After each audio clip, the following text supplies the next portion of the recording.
నేను మార్కెట్కి వెళ్ళొస్తాను, ఇంట్లో జాగ్రత్తగా ఉండు. ఇదే మంచి టైం. అమ్మింటికి తిరిగి వచ్చేసరికి పనులన్నీ చేసేసి మార్కులు కొట్టేయాలి. 2 hours later. షబా, చాలా అలసిపోయాను. ఏం చేసావేంటి?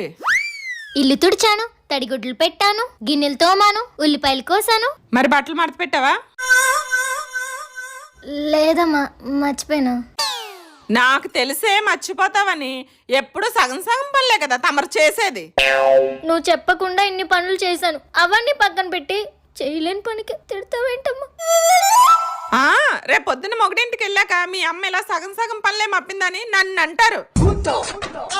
నీ వయసులో ఉన్నప్పుడు మా అమ్మ కూడా నన్ను ఇలాగే తిట్టేది. ఇప్పుడు నేను ఆ కోపం నీ మీద చూపించలేదనుకో, తిట్లు బ్యాలెన్స్ ఉండిపోతాయి. అమ్మను మించి దైవం ఉన్నదా, ఆత్మను మించి అద్దము